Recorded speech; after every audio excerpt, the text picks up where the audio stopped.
And good evening everyone, and welcome to the season finale of the Grand Continental Endurance Sports Car Series at Lime Rock Park. So my apologies that we're slightly late and we missed the key element of the race, which usually is the start of the race, but this is simply because of the fact that both of our commentators just disappeared right before the start of the broadcast.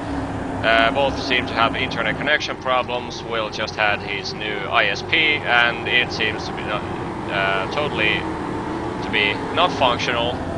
So we had this earlier today in the TFR broadcast, and David Ward for some reason experienced the same issues as Will did, but let's not let that get into the way. So we're looking at 90 minutes of racing at Lime Rock Park, full course layout. MX5 Cup and Ford Mustangs are the two classes on the track today, and currently running on the second lap.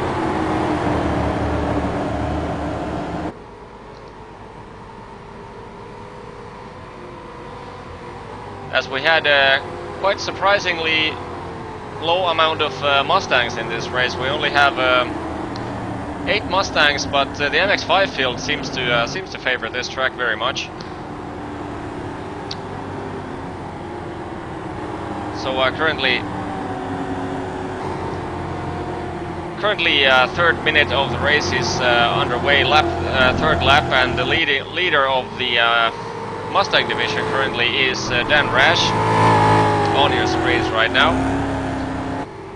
Russell Cleason behind him after 2 laps already, 1.6 seconds behind him. Steve Brown in third, Oscar Salin in fourth place, Chris Moran in fifth, Alex Molina in sixth, Dexter Castro in 7th, and David Waters in 8th position. And Dexter Castro and David Waters seem to have suffered some minor start issues at the first lap, because they're currently located 13th and 18th overall, but naturally 7th and 8th in the Mustang division. And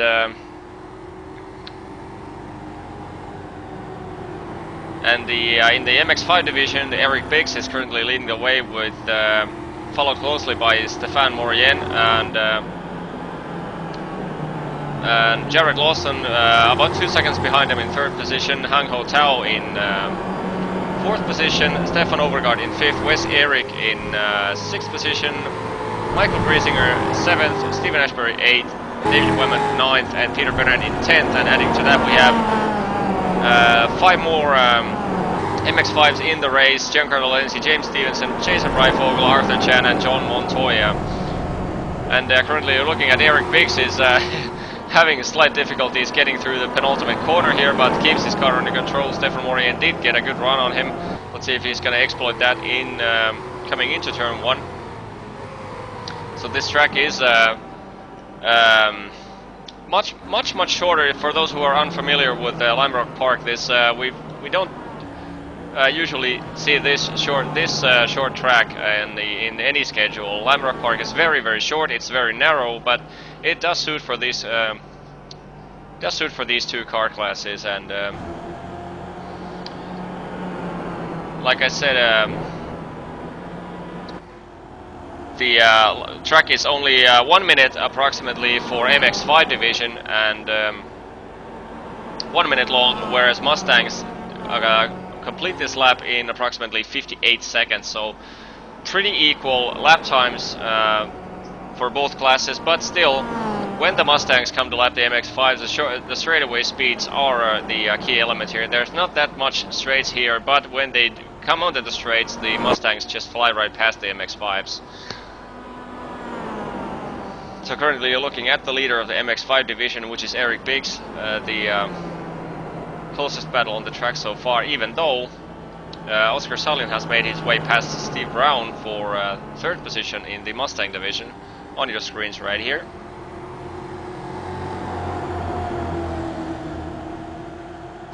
And by the way, just noticed that we had some slight technical problems with the side panels, slightly misconfigured the indicators. Let's see if we can fix that on the fly in a shorter period of time.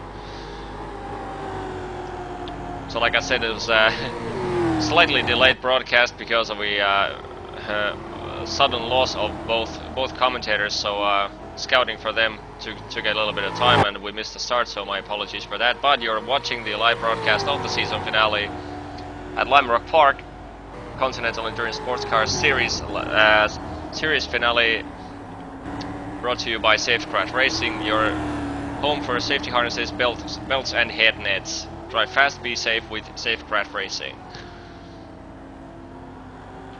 So currently Russell Gleason and Dan Rash has managed to pull about 4 seconds apiece of gaps, but then Oscar Salin, having made his way around Steve Brown in third position, is now being chased by Steve Brown, and looks like these guys are pretty equal in terms of pace, because neither one getting escape from another, and in fact Chris Moran behind them is seems willing to join the party, so we might have a three-way train going on for third position of the in the Mustang division. Meanwhile, Eric Biggs, the leader of the MX-5 division, still is having his work cut out for him in against Stefan Morien, who's chasing very hard and tries to have a look down into turn one. Looks like he's gonna accomplish the pass, just don't overrun the corner. Nope.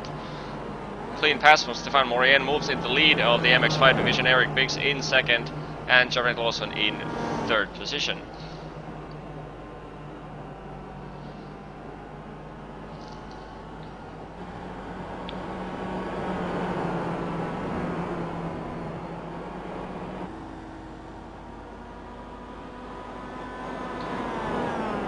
So while we're enjoying the MX-5s in the heat of the leading battle, I'll just fall into silence for David a second.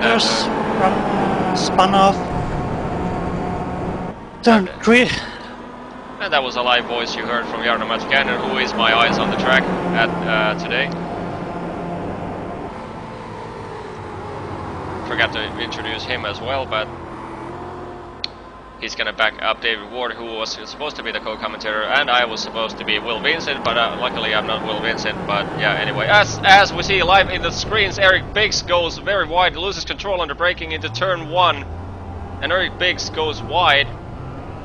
Let's see how many places he is gonna lose. About 5 positions, I would say. Yep, drops into 5th, surprisingly only 5th, and luckily there he did not have too much speed, so he was able to avoid the wall into turn one and the tire areas. But the track, the grass around the track of Lime Rock Park is like ice. Once you go over it, there's no coming back, and Eric Biggs very lucky there to avoid the wall contact.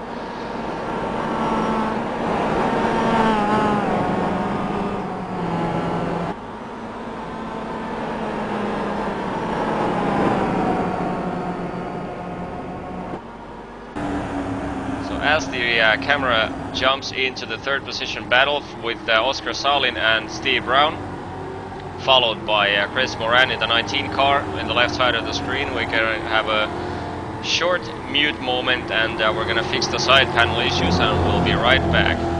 But meanwhile, enjoy the sounds of the Mustangs.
back to a live action here.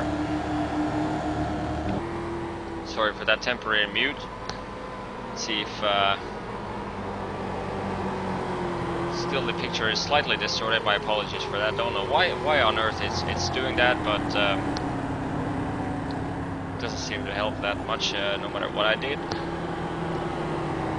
Gives a slightly distorted perception of the results and the backgrounds, but just try to bear with me. Should be okay, but for some reason the software just disagrees with me today. But anyway, in the Mustang division, the 7 cars on the track. By the way, while I was muted, Steve Brown seems to have a disconnection because he's indicated being 19th at the moment, and now Chris Moran and Oscar Salin are fighting for 3rd position. So very unfortunate for Steve Brown, who was hounding for 4th position, and right as I was working with my fixes, he seems to have connection problems, which is not that at all different from what we've seen earlier today. Will disconnecting, David Ward disconnecting, and also in the TFR race earlier this evening, we had a few drivers with thunderstorm problems, and they were having cutoffs in their internets. So not the best day of the week or a year for racing purposes, but can't help the weather or ISPs. If they're having a bad day, not much we can do about it. But anyway, Dan Rash after on lap 14 right now, leading the way with Russell Gleason. Russell Gleason in 2nd position, Oscar Salin 3rd, Chris Moran 4th, Alexis Molina in 5th, David Waters 6th, Dexter Castro in 7th, and Steve Brown, having that disconnection, is now down in 8th position. In the MX5 division, Jared Lawson is now the leader of the MX5s with the 4.1 seconds separating him and 2nd place man Stefan Overgaard. Hang Ho Tao now in 3rd position. Eric Biggs, having done that slight spin in turn 1, is now in 4th position. Giancarlo Lenzi now is up into 5th position. He was shortly ago.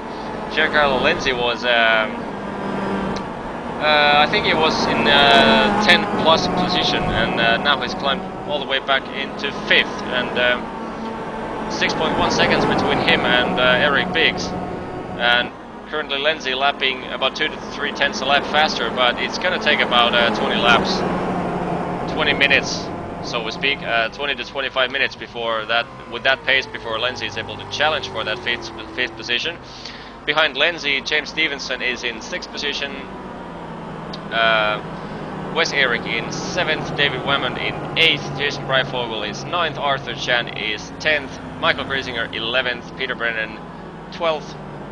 As I say that, Stefan Morientra goes into 12th, Peter Brennan now in 13th, John Montoya in 14th position. Currently, Lenzi and Stevenson on your screen fighting for the 5th spot in the MX5 division. Surprisingly, the David Waters and the Dexter Castro in their Mustangs struggle very much at the moment to get past the MX5 field. They dropped down into 11th and 18th as we came online, and currently they're 10th and 13th. So not that easy for the Mustangs on this track to cope with the traffic, and even though they have the straight line speed in the corner sections, there's not much you can do unless the MX5 is willing to let you get by for free.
So Jared Lawson, after 17 laps, is leading the MX5 field, followed by Stefan Overgaard with a couple about 8 seconds behind him.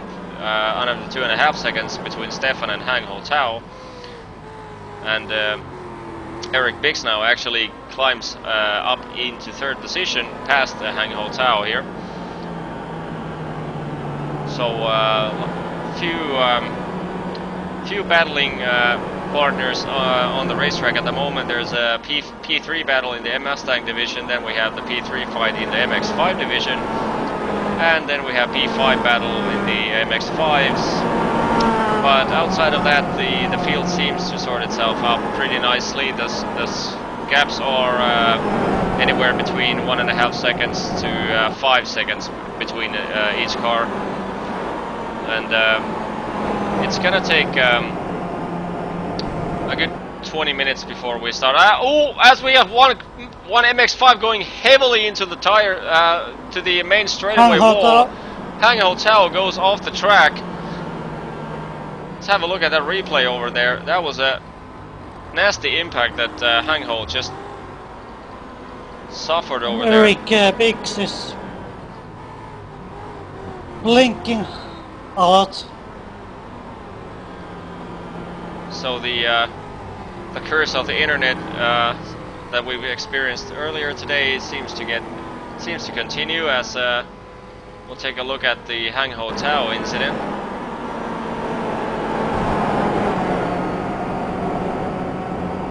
So coming into the out of the final corner, he just looks like he just slightly overdrives it. Yep, clips the sand just slightly and refuses to go off the throttle, and the car just goes flying into the wall, and that's pretty much a guaranteed tow he has to pick right there. On the, so the surprise actually that there was not a full course caution because of that, because he went straight over the main straightaway there, and it'll be interesting to see. At least I'm not informed that the marshals would not be available today. So if the live race marshals are sitting in the booth, it's a funny thing to see that happening. That car just flew right over the main straight, but they didn't bring out the full course caution, which normally is what very easily happens in this series. Not unlikely in several other road series. They don't have the pace cars, but the Continental Endurance Sports Car Series does have the full course cautions on. And we also have the mandatory pit stops for each class. Even though these cars might be able to do a 90-minute race without the pit stops, they actually require during the first. Have to check that exactly. What was the precise information?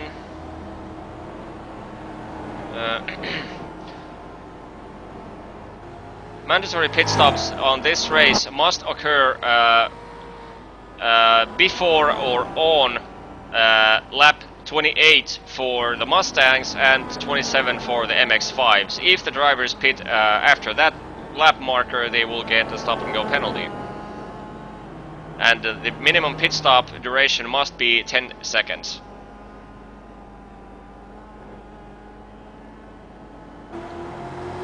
So as we're getting into a 22nd lap at the moment from the in terms of the Mustangs, and the 21st lap is barely started for the MX-5 drivers. It's going to take about 6 or 7 laps until everyone is forced to come into the pits. Fritz Moran has already made his pit stop. David Wemmert is in the pits right now. Hang Ho Tao is in the pits right now, but the majority of the field is not in the pits. So. It'll be interesting to see who wins this little game. Meanwhile, Giancarlo Lenzi in the 5th position is now hounding after James Stevenson, who just recently went past Giancarlo Lenzi.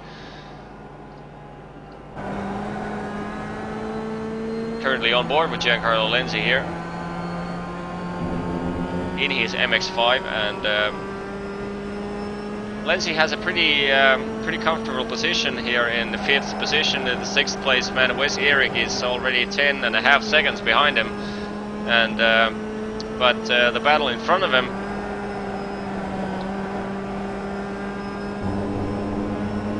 the battle in front of the Giancarlo Lenzi, James Stevenson in 4th position, and then they have an extra 8 seconds if we exclude the David Waters' Mustang in front of James Stevenson there.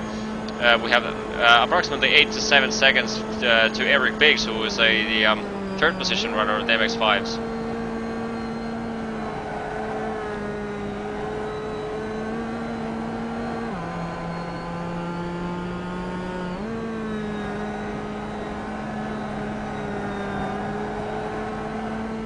Coming through this, basically the only tricky section of the Lime Rock Park, turns 2, 3, 4, and now coming the inside straightaway, the back straightaway, and the fast right-hander just barely have to lift the throttle, and there we have an insanely slow car in the worst possible spot for this racetrack, but Lenzi and Stevenson both get by the car safe and sound, but that was not the place where you expect the lapped car to be in front of you.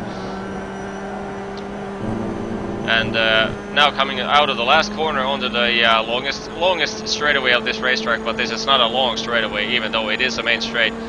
Then braking heavily into turn 1, which is basically 180 degrees, or should I say 270 degrees, because the track keeps turning in to the right. And then a short acceleration down 1 gear and through this tight corner complex. And as you can see, the track lap around this racetrack, even with these the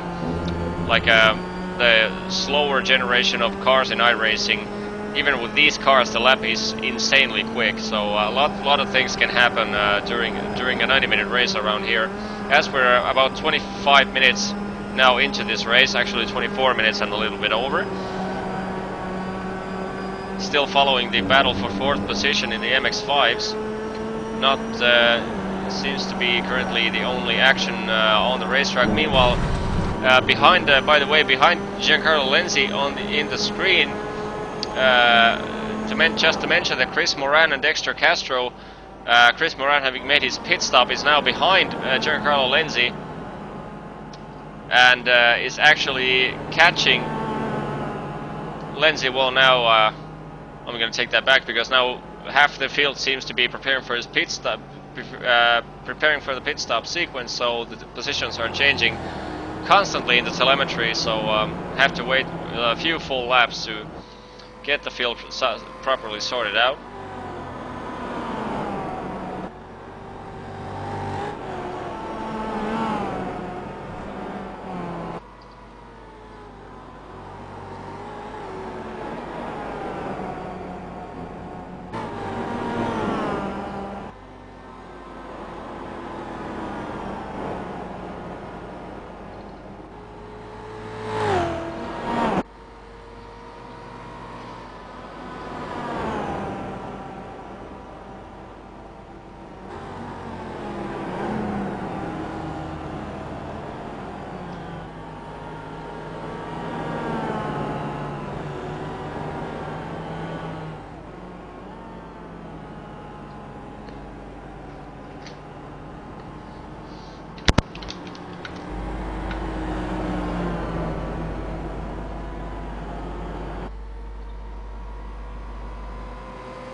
Currently the battle is still on with Lenzi and Stevenson. Actually, Lenzi now having made his way past Stevenson, and now he's being plugged by David Waters' Mustang, which is a pretty funny thing to happen, because usually the Mustangs are quicker, and now actually Lenzi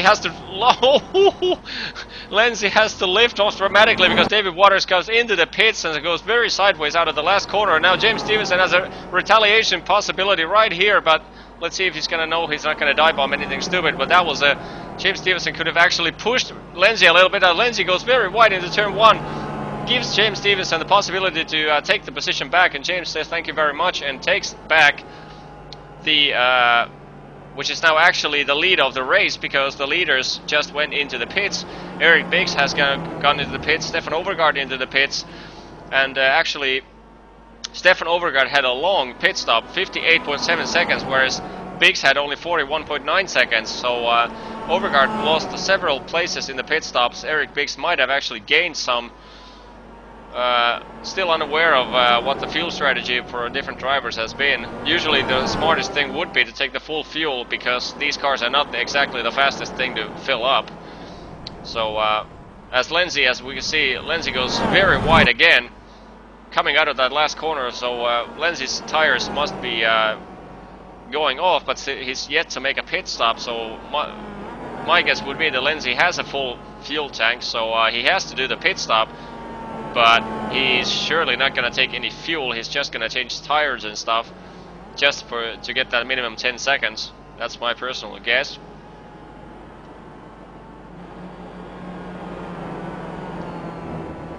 So the pit stop sequence is now very much underway. Russell Gleason currently leading the Mustang division, as Dan Rash having made a pit stop. Now Russell Gleason is in to make his pit stop, which with the common sense, Dan Rash should retake the lead over the race, as he does. And the field is now looking pretty much a rainbow here, since the classes are completely mixed because of all the pit stops happening. The half of the field has now completed the pit stops, half the field has not, so have to wait a few more laps to get the field properly sorted out. This is the last lap, by the way, where everyone has to come into the pit stop, or they will get the stop and go penalty. So Lenzi and Stevenson and Arthur Chan in third position now in the MX-5s, Jason Breifogel and Stefan Morien, the top 5 MX-5s, all still without a pit stop, and now they are, as I said, they are forced to come in this time around.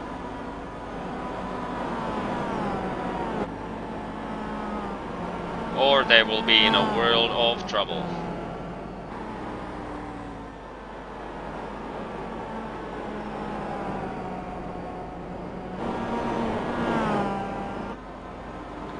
So currently watching the leaders of the MX-5s, and both should be diving into the pits right now as the 28th lap is about to commence, but nope. What is this? 29th lap is about to commence and these guys did not pit. So at least according to the instruction sheet that the series leader sent me, the 28th and 27 laps is the deadline for these cars to make a pit stop. But as Lenzi is almost going goes sideways, going past the lap car, and that gives James Stevenson a couple of extra seconds of breathing space, and in fact it puts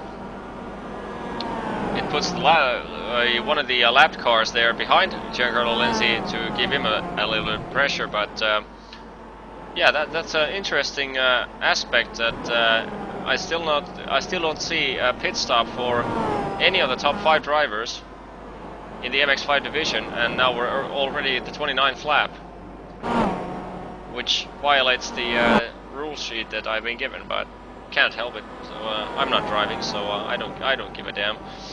Anyway,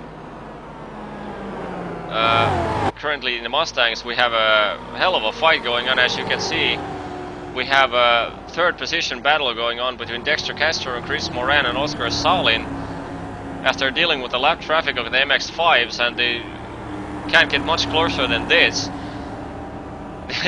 You can basically jump from the roof to another with these cars. They're completely right after each other, as Dexter Castro makes a mistake there, and yep, Chris Moran takes over Dexter Castro, and nope, just temporarily Dexter takes the lap back. Now my telemetry is completely fooling around.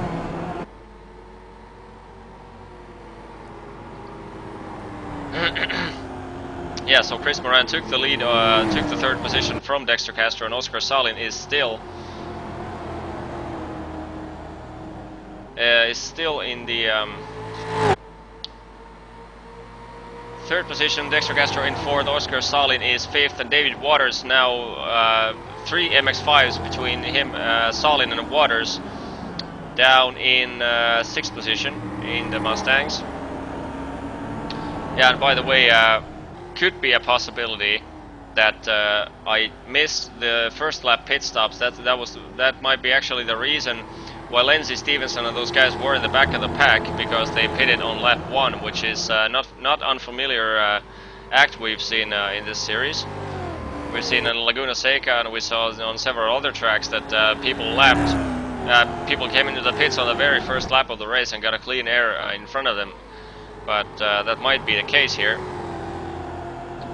And in fact, I think that is the case, because that's the only rational explanation why Lindsay, Stevenson and the faster guys would be behind the pack as in the early stages of the race. So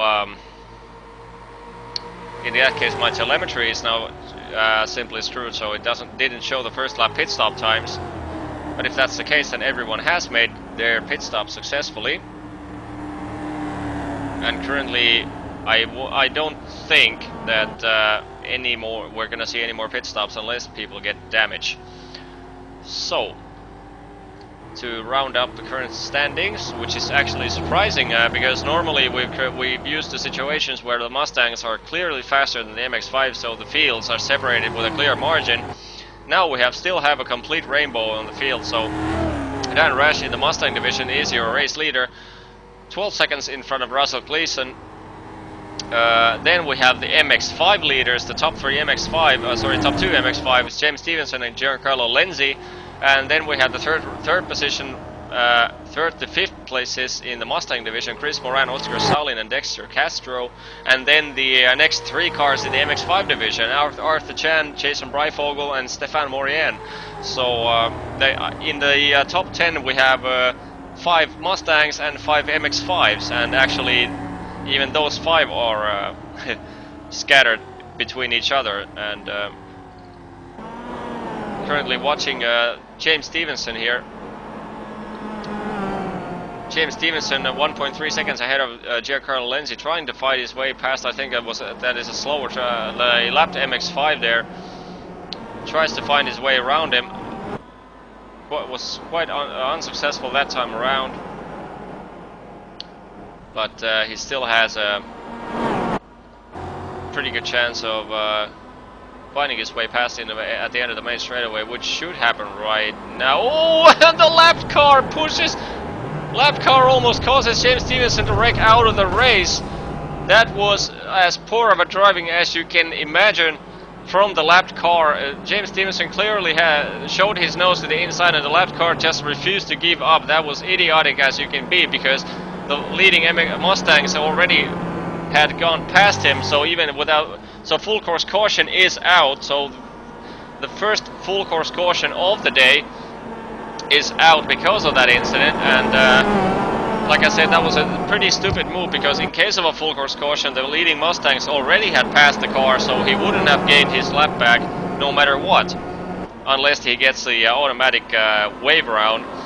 But now it gets interesting, because the pace car is about to gather up the pack, and according to the series rules, yep, as you can see, the Mustangs immediately lift in order to get the pack, to get the field into single file, because I think it was a Road America race where we had guys trying to on a pace lap, trying to flat out so that they can actually catch the pace car. So to cover that section with the safety car, the series decided to add a slight rule adjustment to the rules. So whenever the caution comes out, the leading Mustang must immediately slow down to the pace lap speed in order to gather up the cars, even though they would still be unable to catch the pace car, or it might cause a little bit of delay, but at least the pack would be gathered up as pace. We're on a pace lap, and the same MX-5 that was a lap down causes another wreck coming out of the out of turn 4, which is the fast right-hander uphill, and not exactly the safest way to cope with the pace car, don't you think, Jarno? Yep. We've used to seeing pretty clean stuff around this with this series, but that was not exactly a clean maneuver right there. But so as the pace car is gathering up the field, I could have one more go of fixing the side panel issue for you. One last effort to try to get that fixed. Not sure if it's possible, but I'll give it another go. So enjoy the pace cars getting behind the pace car. As you can see, the Dan Rash, the leading Mustang, already caught the pace car. So while waiting for the lights to go green, I'm gonna have a short break, have myself a new glass of Coke, and we'll be right back.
Pace car lights are out, and we should be inches away coming out of the last corner here, that being led by Dan Rash. We should go green right about now. The pace car is pulling. Yep, pace car pulls in, and Dan Rash is gonna make field green. 50 minutes 30 seconds to go in this race, and we have a 3 wide situation going into turn 1. Let's see, it was well, not a 3 wide anymore, but let's see how this is gonna play out.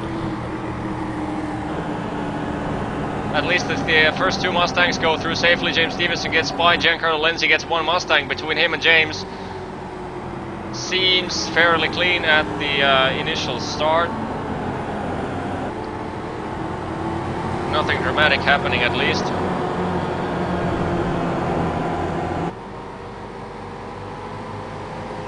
So the field is on their first green lap after the first full course caution, which was caused by a lapped car spinning in front of the MX-5 leaders. But still, I have to say, even though with the full course caution period, the field is still pretty stretched out. I'm pretty sure some of the guys made their pit stops, and some of the guys just had problems catching the pace car within 2 short pace laps because they were on the opposite sides of the track.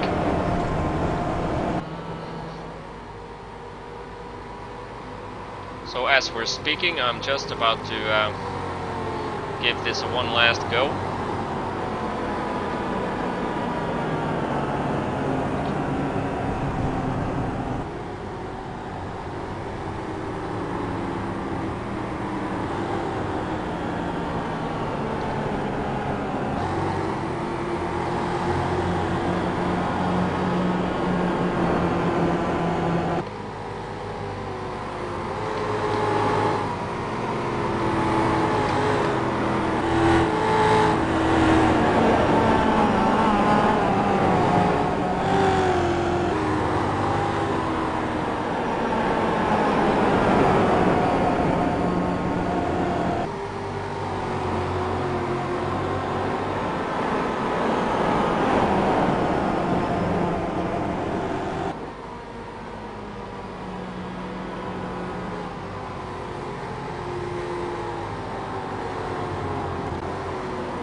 So we're currently approaching the halfway mark of the 90-minute race. You're watching the live broadcast of the Continental Endurance Sports Car Series season finale, 10th race in Lime Rock Park, Mustangs and MX-5s, providing you the 90 minutes of entertainment. I'm Joni Beckman, and we're supposed to have Will Vincent and David Ward in here, but both of them having internet connection problems tonight, so neither one actually made it to this race. So me and Jarno are doing the broadcasting, and once more apologies for missing the first 2 minutes or first minute or so of the race because of the urgency of trying to scout the commentators on. Was not the most pleasant thing to happen, but especially with the last round of the series. But anyway, we're approaching the halfway mark. Currently, the top 4 Mustangs have made their way successfully past the leading MX-5s, and on the screen right now you have Oscar Salin surrounded by Russell Gleason in front of him, Chris Moran behind him, and Dan Rash in front of these three already pulled the 2.1 second gap. And behind these four guys, as by the way, Chris Moran goes very wide in on the exit of the turn 4 there, a very difficult corner to master with the Mustangs, especially since the power slide on the exits. Behind these 4 cars we have James Stevenson and Lenzi battling for the lead of the MX-5s, and again Lenzi goes very wide out of the last corner there, tries to pick up a good draft. Let's see if he actually managed to pull off the draft. Nope. Not this time around, and actually now we have one of the 5th place runner of the Mustang division, Dexter Castro, the number 13 Mustang, making his way past Arthur Chan. So temporary relief for James and Giancarlo. So Arthur Chan in 3rd position, runner MX-5, now has Dexter Castro between him and Giancarlo. Let's see if Arthur is able to keep up with Dexter before Dexter catches Giancarlo and James. So when the Mustang opens the door on the inside, let's see if Arthur Chan is able to exploit that situation here. Coming out of the last corner on the main straightaway, and let's see if Lenzi again is going to pick up the dust. Nope, not this time around. There was already dust on the track surface there. Lenzi has a little peak going into turn 1, but no, that's just has a little bit of thinking. Thinks of showing his nose around, but no, not like that time around. James Stevenson did not fall for that one, and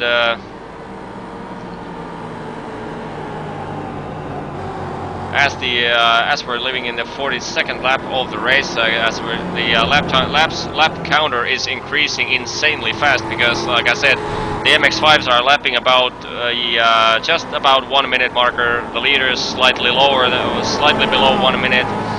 The tailing MX-5s lap about 1 minute .3s or .5s, and the Mustang division laps about 58.5, 59.5 seconds per lap.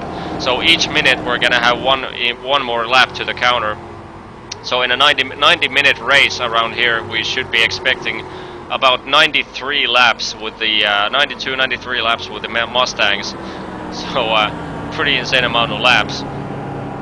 As now, as you can see, Dexter Castro finds his way around the top 2 MX-5s. So now we have the top 5 Mustangs clear of the top 3 MX-5s, being James Stevenson, Giancarlo Lenzi, and Arthur Chan on your screens.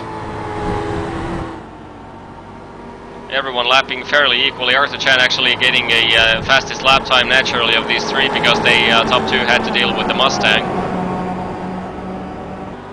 And whoop-de-freaking-do, we finally have the side panel properly working. So Dan Rash is the leader after 44 laps of racing in the Mustangs. Russell Gleason in 2nd, Oscar Salin in 3rd, Chris Moran in 4th, Dexter Castro in 5th.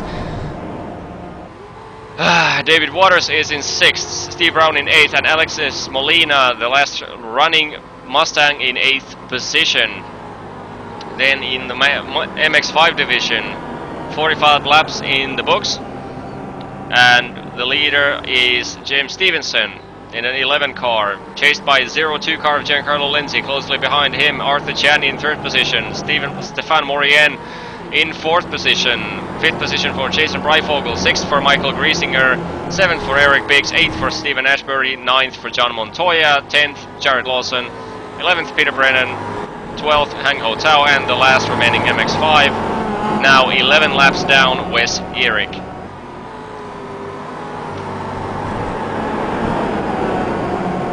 So currently watching the leaders of the MX5 working their way around Lime Rock Park course, as Lindsay again going very, very sideways. I cannot imagine how you can able to pick up that speed going that far over the gravel. I can understand the tires clipping over the surface to just get a maximum exit, but once the whole car is on the grass, there's no way to carry out as much speed as you could do with going on the tarmac.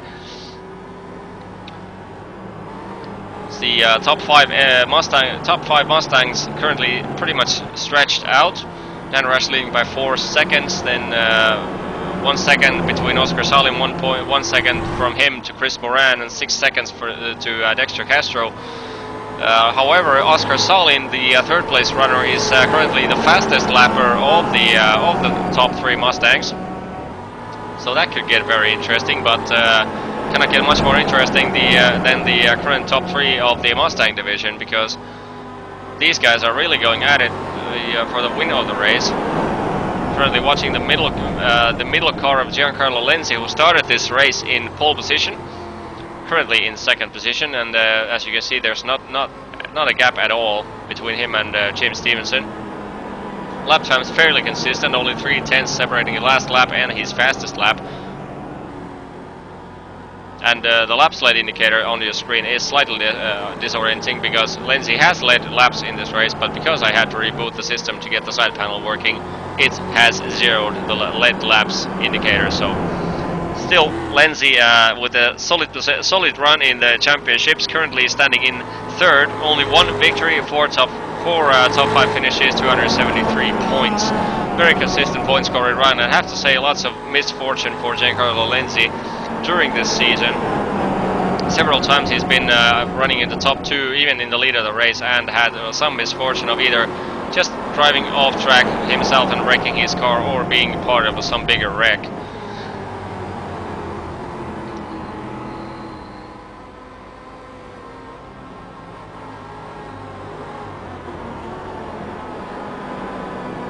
And this sort of looks like a temporary ceasefire between these 3 MX5s. They're not like 0.2 of a second from each other like they used to be like 1 lap ago. It seems like they're taking a little bit of breather, trying to gather the pack of cars again, and trying to figure out a new game plan. As we have Dexter Castro in front of these 3 dealing with the lapped MX5 again, and not that easy. As you can see in the cornery section, the Mustang struggles with the corner grip. Oh, James Stevenson goes wide! Almost clips out to Giancarlo Lenzi in the process. James Stevenson spins out of the leading position. That might be worth watching in a replay. That was a pretty weird scenario, I have to say. I mean, full course caution is out, by the way, so 2nd full course caution of the day, caused by that James Stevenson off track. Let's see if we can have a replay of that. That was pretty much as strange as you can get. I mean, they had the MX5 and the lapped MX5 and the Mustangs fighting in front of James, but James just took a pretty weird approach for that situation. Let's have a look at it again.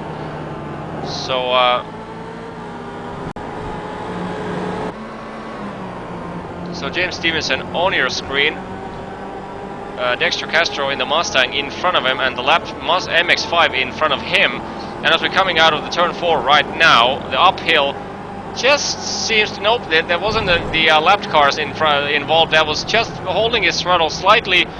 He had a full throttle on like he should have, but he had to steer a little bit of countermeasure to the right hand side, not to go over the left hand grass.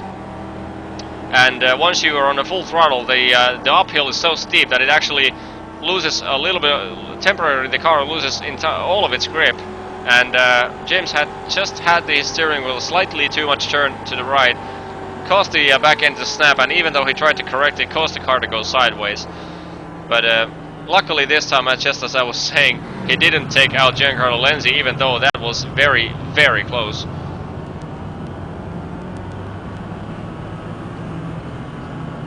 So currently the pace car is again gathering up the pack. As you can see, the leading Mustang slowed down way before the pace car, because of the rule said once the caution comes out, reduce your speed to pace car speed, because the pace car does not leave the pit stall before the leading car is just about to catch it. So because of the rule, the leader slows down immediately to the pacing speed, which causes the pack to catch up way before the pace car, and that actually gives the shorter pace car period. Plus it gives the cars that are going to get a wave around, gives a chance to get the wave around without having to go full throttle, and it gives a better restart scenario. So 50 laps in the books, 37 minutes remaining. Dan Rash still being the Mustang leader, followed by Russell Gleason in second, Oscar Salin in third, Chris Moran in fourth, Dexter Castro fifth, David Waters sixth, Steve Brown in eighth, and Alexis Molina last, running Mustang in eighth. In the Grand Touring car, the MX-5 division, Giancarlo Lenzi now is marked as a race leader because of James Stevenson spinning. Arthur Chan is in second place, James Stevenson in third, Stefan Morien in fourth, Jason Breifogel in fifth, Michael Griesinger in sixth, Eric Biggs in seventh, Stephen Ashbury eighth, John Montoya ninth, Jared Lawson in 10th, Peter Brennan 11th, and Hang Ho Tao in 12th position. And the remaining 5 MX-5s that I didn't mention, they have a DNF.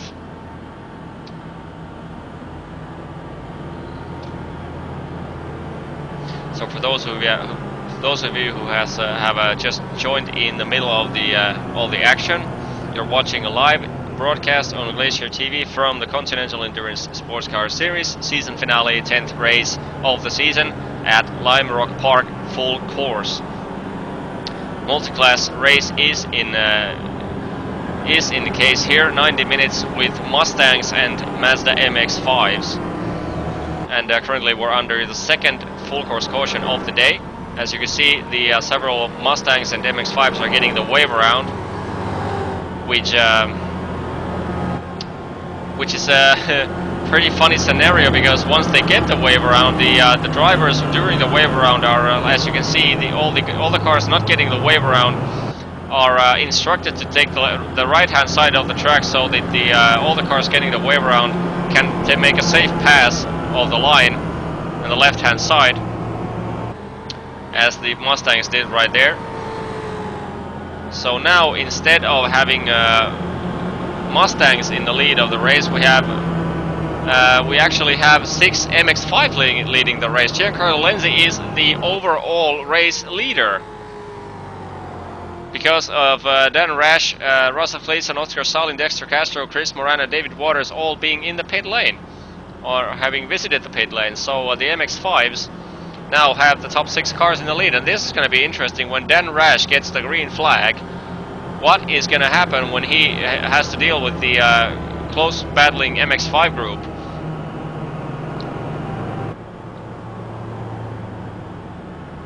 Jarno, your thoughts? We're going to get an immediate wreck because of the Mustangs charging through MX-5s? I don't think so. Why? We already have the second caution of the day without even having a pack. Well, they were pretty evenly matched on the speed, so yeah, that's pretty it. hard pass, but I don't think it will be a crash on the after this car. That's exactly the reason why I'm putting my money on the immediate wreck, because of the close speeds, because the MX-5 are not battling with the Mustangs, but if the Mustangs have a close fight, they want to get past the MX-5s as soon as possible. And it looks to my screen the pace car lights are out. Yep, pace car lights are out, so currently finishing a lap number 52, and we're gonna go back to green flag racing, led by Giancarlo Lenzi in the MX-5 division. And behind the top 6 MX-5s we have the top 6 Mustangs as we go green with 33 minutes remaining in the books, and have to follow Eric Biggs in the 6th position right now because he's been charged, hounded by several Mustangs. There's 2 wide going through the Mustang, 2 times 2 Mustangs going through, and poor Eric Biggs being right in the middle of these cars, and the Mustangs go too wide. They just switch places in the turn 1 and back into turn 2. They're again too wide, but the other way around. This will be a horrifying sight for Eric Biggs to watch MX-5s all over him. The Mustangs all over him. As now he has a short straightaway to let as much of the MX Mustangs get by as possible, but that's not going to happen, and the Mustangs have very much difficulties as one of the Mustangs goes over the grass, the second Mustang goes over the grass, and neither one is succeeding in the overtaking maneuver, and that was a bit of a heart attack moment for the 2 Mustangs back there. Meanwhile, Dan Rash, the top 4 Mustangs made their way past the first 2 MX-5s. Now the top 4 MX-5s are against the top 4 Mustangs. Currently following Dan Rash here in the blue and white number 80 machine, trying to work their way around the top 4 MX-5s. And now crash on lap 1 after the pace car. Yep. I lose every time in the betting anyway, so never bet what I'm gonna bet if you want to win.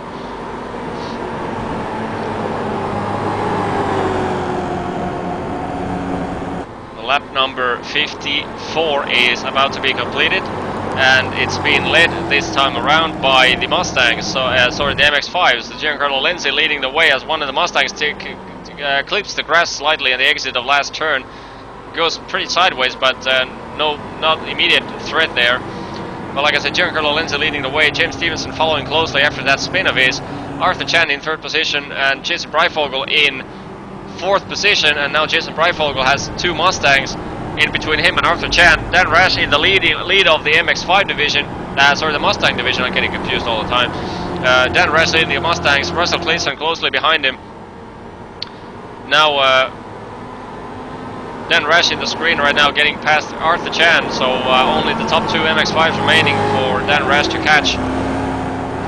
And as you can see, it's not the easiest place in the world for the Mustangs to try and cope with the turn 4.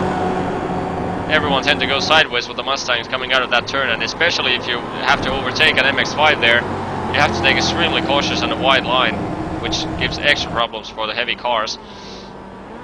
Meanwhile, for the lead of the race, Giancarlo Lenzi and James Stevenson are nose to tail, and James Stevenson, actually Giancarlo Lenzi goes slightly wide. James Stevenson looks to the inside, but Giancarlo Lenzi has the inside coming to the next turn 2. Let's see if he's gonna... Yeah, James Stevenson decides just to follow him through there. No point in trying to go too wide there. Lenzi still going wide though, and he loses the momentum coming out of the turn 3 right here, and James Stevenson, that gives to James Stevenson the edge go past him, and Lenzi covers up the inside, but James Stevenson has an extreme amount of momentum, goes outside of Giancarlo Lenzi, completes the overtaking into turn 4 there, and now Dan Rash is going to go past Giancarlo Lenzi in the same process. So Lenzi, not the best lap for Giancarlo Lenzi here. He has another Mustang flying right through him. So now instead of being in the lead of the race, Lenzi has to deal with fighting with from 2nd and 3rd positions. And currently Dan Rash makes a clean pass from James Stevenson. Stevenson obviously realizing that he's not in immediate threat of losing the lead, so might as well not fight the Mustang during the straightaway. So lots of action in the short track, since like you see, the speed differential is not that big as we've used to see like in the Mid-Ohio, Road America and stuff like that, where the Mustangs simply just outpower the MX-5s. Of course, they outpower them here as well, but because of the nature of the track, the power of the Mustang doesn't get that much powers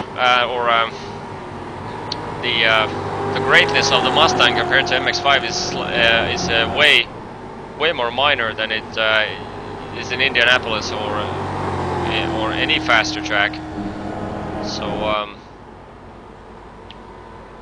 already we've seen not that much of a lapping involved between the Mustangs and MX-5s like we used to see, but instead they're in the same lap and having to deal with each other all the time, and which makes it more difficult is that these guys are not going to get a blue flag because they have a different class car behind them, and that makes it interesting. So currently Dan Rash and Russell Cleason both managed to find a way past the leading MX-5s.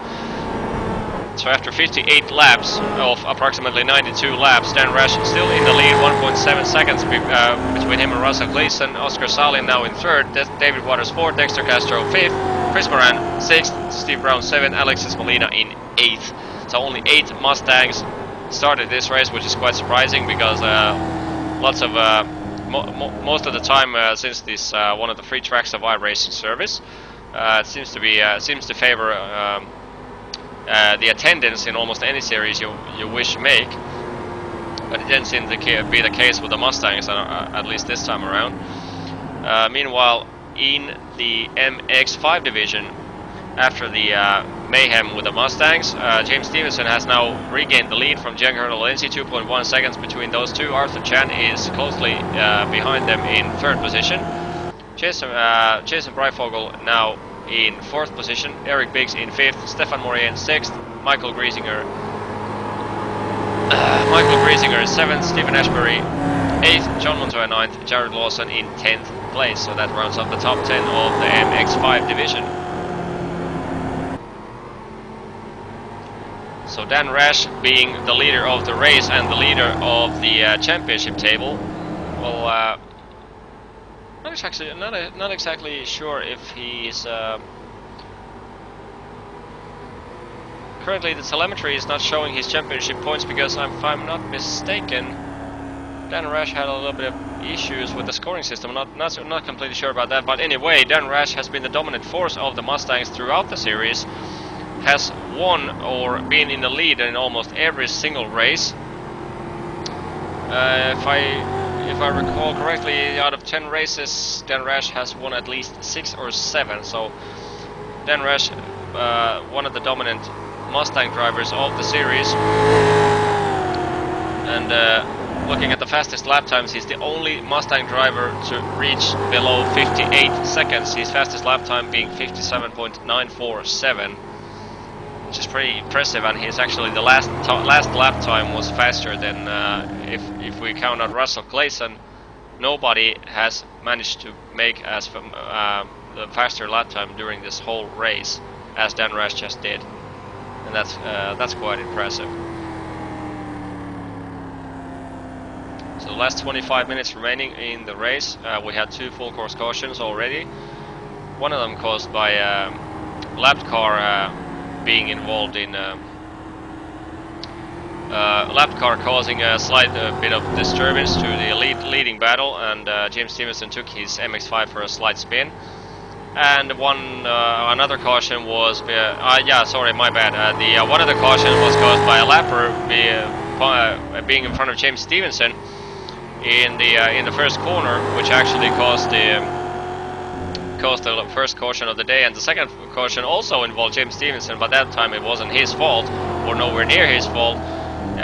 It just was his fault, but didn't wreck anyone. James Stevenson just came out of turn 4 slightly too hard, got the car sideways, and brought out the full course caution. So 2 cautions periods we've seen so far, and hopefully we won't see any more. But have to say, that's an element that is always fun to see racing-wise, because that brings the pack closely attached to each other, so that maximizes the odds of overtakings during a race. But we've seen plenty of that happen with the MX-5s and against Mustangs and internally in each class. So the Mustang fields slowly but steadily are finding their ways around the MX-5 division. Currently James Stevenson is overall indicated in 4th position, him being the leader of the MX-5, that is. Giancarlo Lenzi now in 6th, overall, being second in the MX-5s, and the third position MX-5 of Arthur Chan is overall in 9th. So majority of the Mustangs now having cleared the the MX-5 field, as full course caution is out again. Jarno, could you have a look at if you can see what exactly brought up the caution? That was a weird, because at least in the top 10 fight we didn't see any. I don't see anyone making a pit stop. Nobody getting a tow. That was a weird thing to happen. Normally, in this series, we don't. They don't bring out full course cautions just for racing purposes, just to gather up the pack more closely. So it'll be interesting to see exactly what caused this the caution period.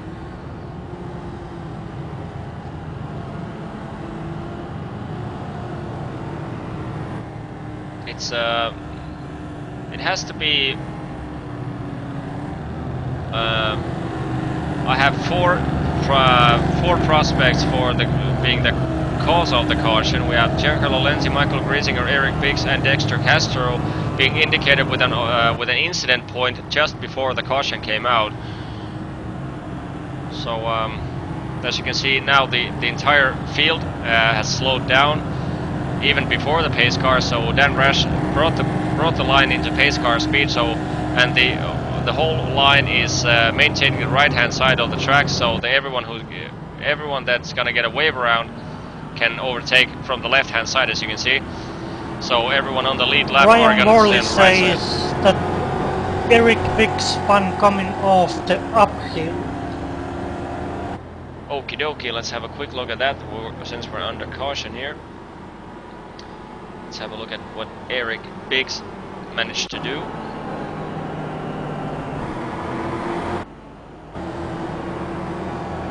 Following Eric Biggs out of the turn 4 there.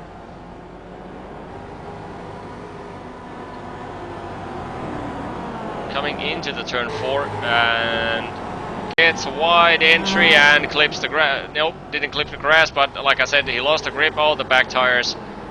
Had to turn the wheel right in order to avoid the grass, and since the back tires lose the entire grip going over that uphill kink, he just lost the grip, get the car sideways, and brought out the caution. And that was the second time today we had that bring out a caution. So no harm done there for Eric Biggs, except a couple of positions lost. And thank you Jarno for being my eyes on the track. That makes my job a lot easier. So Eric Biggs now down in 7th in MX-5 division.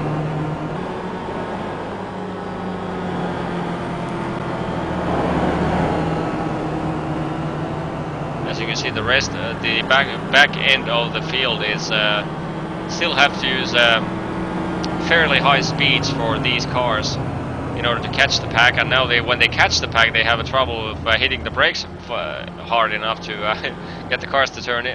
Gets the car to turn. And currently, the pace car lights are still on. So we're going to have at least one more full lap adding to this one. So 19 minutes 20 seconds in the clock remaining in the race before they bring up the white flag.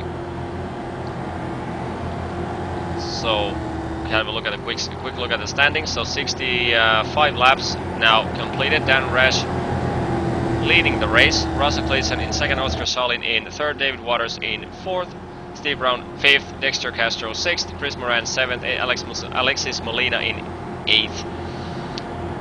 And it'd be worthless to mention the differences at the moment because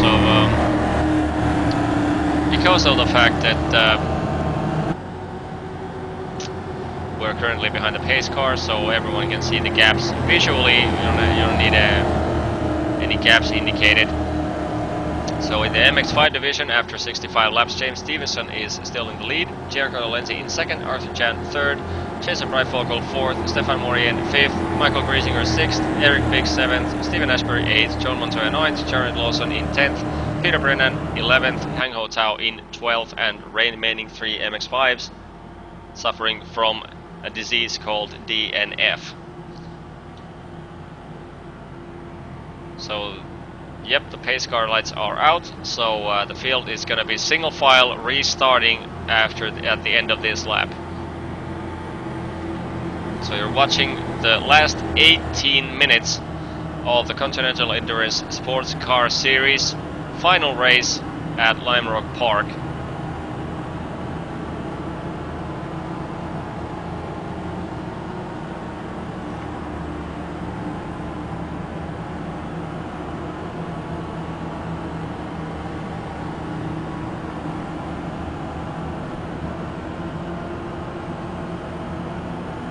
And yeah, I was just, by the way, informed by one of the league admins that the reason why Dan Rash did not show any points was because I confused him with the leader of the overall series, which currently is Trace McRae, who currently is not attending this race. So my bad there. Thanks a lot for Wes Eric for straightening me that out. So Trace McRae being the dominant force in the series so far, and Dan Rash is actually a newcomer in this series, but every time I've seen personally Dan Rash racing with the Mustang or in the MX-5, he's fast as hell. So if he's to become a regular member of the regular entry in the Continental Endurance Sports Car Series, he's going to be a force to be reckoned with as we go green flag again. 16 minutes 30 seconds to go in this race. Talking about approximately 17 more laps, and this race is going to be in the books as they make their way through turn number 1. David Waters picks up James Stevenson there going into turn 1. So now the top 4 Mustangs are the top 4 in the race, and the top 6 MX-5s are now back in the pack again. James Stevenson leading the MX-5s, Giancarlo Lindsay closely in second place, Arthur Chan right behind him in third position, and still we have few Mustangs coming through the traffic. Steve Brown now trying to work his way around Jason Breifogel and Arthur Chan, so still lots of action remaining in this race. Let's hope that we don't get another action caution-wise, as one of the MX-5s goes very wide there. I think it was Jason Breifogel there in front of the Steve Brown Mustang, as a lot of the MX-5s tend to follow the Giancarlo Lindsay approach in the last corner, goes very wide, clips the sand, causes a little bit of problems for the distorting the view for the guy behind him. But so far everything seems nice and clean in the restart.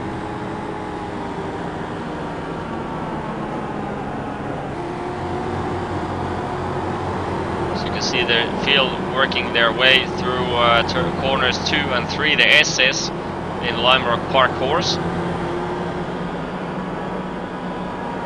So the field closely packed now.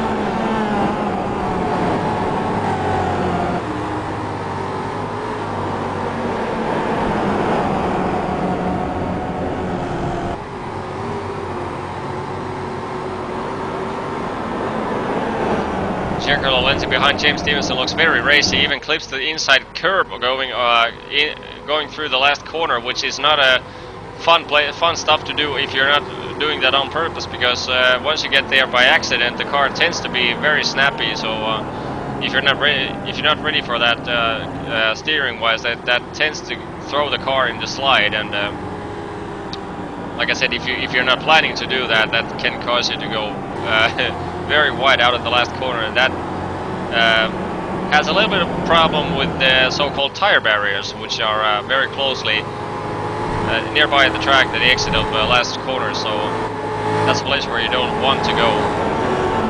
As James Stevenson seems to take a slightly wider approach through the turn 4 complex, whereas Giancarlo Lindsay was able to maintain a much tighter line. Giancarlo Lindsay's car looks way better, at least in the behind the car of James Stevenson.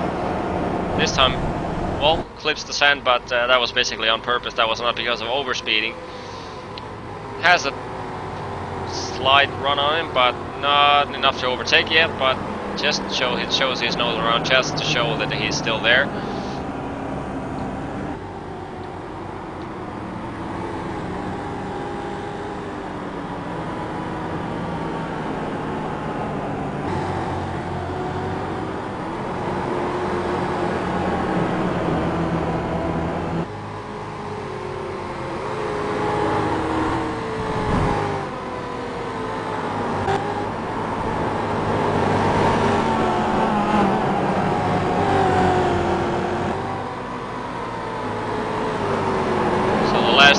13 minutes are underway.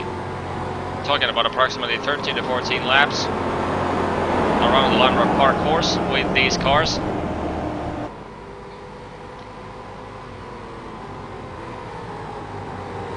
So far we've seen 3 full course cautions, but none of them are because of any major wrecks. Mostly single cars spinning on the dangerous parts of the track, forcing the marshals to bring in a full course caution. So these caution periods, unlike in ovals, they are not automated. The Continental Endurance Sports Car Series has a live race marshal sitting in the booth, and if he sees a dangerous potential danger or hazard spot in the track, he can bring out a full course caution, but they're never automated in roadside.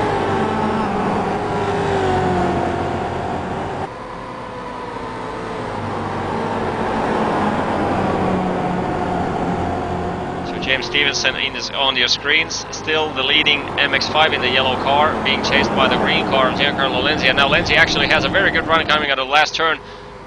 Thinks about going too wide into the first corner. Let's see if he's actually going to show his nose. Yes, he is. Who is going to be the bravest coming out of turn 4? Lenzi dives in very deep. He's surely going to go wide there. Let's see if... No, he's not. Keeps his car in control. James Stevenson seemed to just give up the corner. I was pretty sure that if that was James Stevenson's normal brake marker, that Lenzi would have gone far wide, but it seems that James Stevenson just backed off and gave that corner for Lenzi. So Lenzi now takes the lead of the race with about 11 laps remaining. So good move by Giancarlo Lenzi there. Got an excellent run out of the last corner. Now the top 3 Mustangs have to deal with the Mustang of Steve Brown there in the blue and orange car, which is always a nasty thing to see in the mirrors while in the corner section, because the Mustang is not as agile through the corners as the MX-5 is. And now once they come into the straightaway, easily gets past both of them because of the superior straight line speed. And actually James Stevenson in the same spot as the Mustang opens the door, James Stevenson tries to go down the inside, but just it was not quite close enough for Giancarlo Lenzi to complete that pass.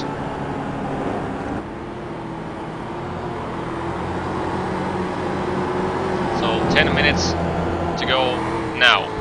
Last 10 minutes of the 90-minute race. And already we have 73 laps in the books. Dan Rash still leading the way. Russell Gleason in second, Oscar Salin in third, David Waters in fourth, Steve Brown in 5th, Dexter Castro in 6th, Chris Moran 7th, Alexis Molina in 8th position in the Mustang division. In the MX-5 division, Giancarlo Lenzi on your screens is the leader, James Stevenson in 2nd, Arthur Chan in 3rd, Stefan Morien in 4th position, Jason Breifogel in 5th, Eric Biggs 6th, Michael Griesinger 7th, Stephen Ashbury in 8th, Jerry Lawson in 9th, and the top 10 being rounded up by John Montoya.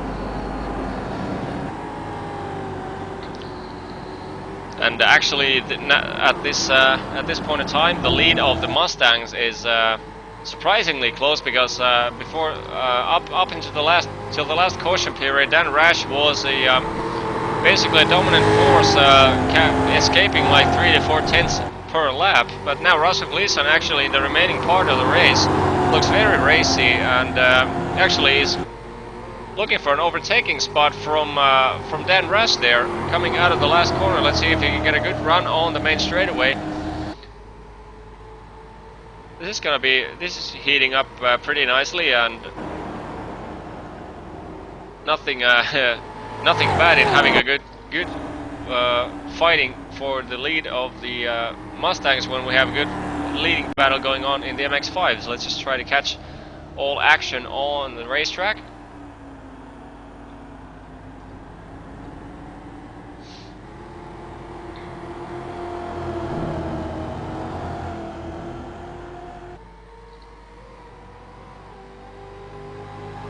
Russell Gleason, who started second to this race, now currently running in second, but just lurking behind Dan Rash, the leader of the Mustangs, and pretty solid run there from Russell Gleason.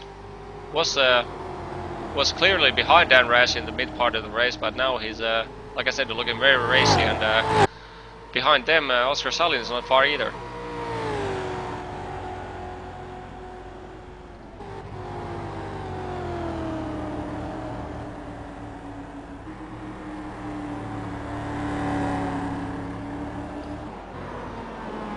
Meanwhile, something has happened to number 76 car of David Waters, who was in 4th or 5th position just recently, but now he dropped all the way down to 10th.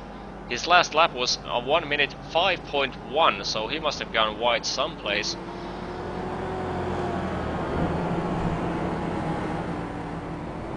So Giancarlo Lenzi on your screen, in the black and green MX-5 is the leader of the MX-5 division, followed by James Stevenson in the yellow car, and he's been hunted down by Arthur Chan in the 50 car, the green and red car. And that's actually, Giancarlo Lenzi looks like he's managing to escape James Stevenson here.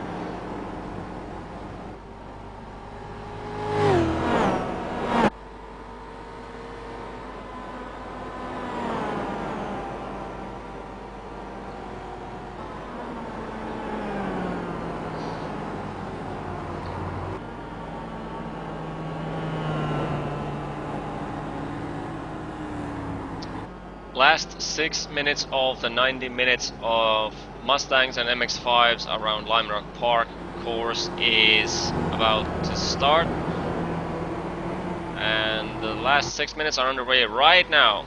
6 minutes left of the 90 minutes of racing, and if you want to complete a pass for position, now would be a good time to start doing those, because on this track there's not that many overtaking opportunities, even for MX-5 division, which means not that powerful car, pretty thin car, which means that you are able to, even with a narrow track like this, you are able to go 2 or even 3 wide and through the corners. But still, the corners, the layout of this racetrack does not provide that many good overtaking opportunities without somebody making a dramatic mistake. So if you want to make a pass, now is the good time to start executing those passes. Meanwhile, the Giancarlo Lenzi in your screen is suffering from a slow Mustang of Steve Brown, and it actually gives James Stevenson the chance to go inside. This is the battle for the lead of the MX-5s. James Stevenson on the inside of the Giancarlo Lenzi, but Lenzi fights back from the outside line, and now Arthur Chan is trying to find his way around James Stevenson on the inside line. Pretty good battle developing for the top 3 MX-5 because of the slow Mustang in front of Giancarlo Lenzi, who blocks his way in the cornery section and is actually unable to escape these guys even in the straight section. So I wouldn't want to beat Giancarlo Lenzi here if I were him. I've had my personal issues with Corvettes if I was racing GTs. And meanwhile, James Stevenson goes wide into turn 1. James Stevenson goes very wide, and there's no way to turn the car back over there before slowing down dramatically. So James Stevenson loses at least, 2 positions lost for James Stevenson. He's now down into 4th position. That was a bad move by James Stevenson there. Just went onto the brakes slightly too hard into turn 1, and once you go too hard there, there's the grass just has a downhill in it, besides being slippery. So that's one of the most dangerous spots of the whole racetrack, because you have to carry quite a bit of speed on the middle part of the track going through turn 1, and if you happen to touch that grass, you basically force your car to go wide. And once you go on the grass, you can just praise the Lord and say, luckily I avoided the tire barriers. If not, I don't know what to tell you. All I can say is, don't go over the grass in turn 1. Dan Rash still fighting for the lead, and actually has now managed to pull about just below 1 second of a gap between him and Russell Clayson in the lead of the Mustang division. Meanwhile, Giancarlo Lenzi, Arthur Chan and Stefan Morien on your screens, the three MX-5s are still struggling to find their way past Steve Brown there because of the superior straight line speed of the Mustang. As you can see, Lenzi gets a far better exit, but because of the Mustang's straight line speed, there's no way he's going to be able to find his way past the Mustang into turn 1. He has to make it in the cornery section if he wishes to make a pass on a Mustang. And meanwhile, as long as Lenzi is behind the Mustang, it gives Arthur Chan and Stefan Morien a good chance to set up a pass, because if Lenzi has to lift in the wrong spot dealing with a Mustang, like right now, if Lenzi's exit speed is jeopardized by the Mustang and Arthur Chan is able to carry the maximum speed out of the corners, he can use that to his advantage. But this is building up to be a pretty good fight for the lead of for the win of the MX-5 division. Giancarlo Lenzi, Arthur Chan, Stefan Morien, the top three MX-5s on your screen, all guys fitting within the same frame, and cannot get much better than this one. As you can see, again, Lenzi takes a good exit out of the corner. Now Steve Brown realizes he is slow as dang, so he's just gonna let all the three MX-5 past him. That was a smart move by Steve Brown. No need to be involved in the leading battle, as we're in last 1 minute and 10 seconds of this race. With the Dan Rash, the leader of the race, is gonna get a white flag. My guess would be the next time around. It's gonna be close, but yep, I'd say so. He's coming out of the penultimate corner, into the last right-hander, and since we have less than a 1 lap's time left in the clock, 45 seconds in the clock as the Dan Rash crosses the finish line. So white flag in the air for Dan Rash in his blue and white Mustang, the number 80 car. The flag indicator on the screen doesn't tell it right now. As the timer goes down to 0, you will see the white flag, which is already been shown to Dan Rash. And as Dan Rash approaches the start and finish line, he will get the checkered flag on the screen. So Dan Rash in the 80 car doing an excellent job in Lime Rock Park. 90 minutes, not the easiest track in the world to master for 90 minutes straight. Been here with the Ford GT, I know this track is not fun at all in in any car except maybe Skip Barbers, but that's a different topic. Meanwhile, nothing has changed in the MX-5 battle. Meanwhile, Dan Rash is coming out of the final corner and he's going to take the checkered flag. Dan Rash is going to win the season finale at Lime Rock Park. He's going to cross the finish line right now. Dan Rash takes the win. Russell Clayton closely behind him in second position. Oscar Salin finishes the race in third position, and then we're waiting for the leader of the MX-5 division to take the checkered flag. Giancarlo Lenzi is going to hold on to the lead, and Stefan Morien tries to maximize his exit coming out of the last corner to get Arthur Chan in the last straightaway, but not that lucky this time around. Arthur Chan finishes second. Stefan Morien finishes in third position. Steve Brown behind them takes the fourth place of the Mustangs.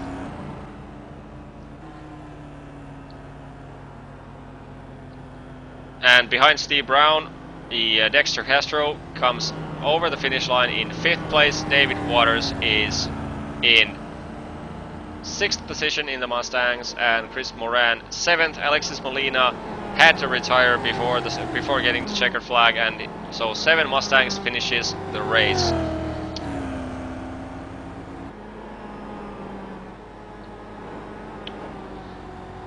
That was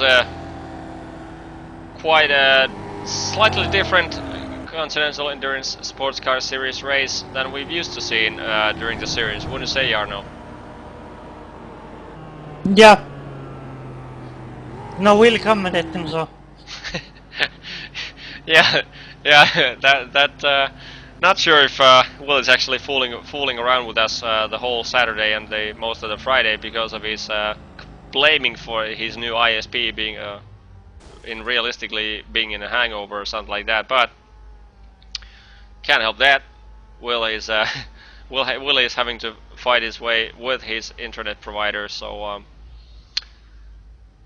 didn't slow the MX-5s, didn't slow the Mustangs.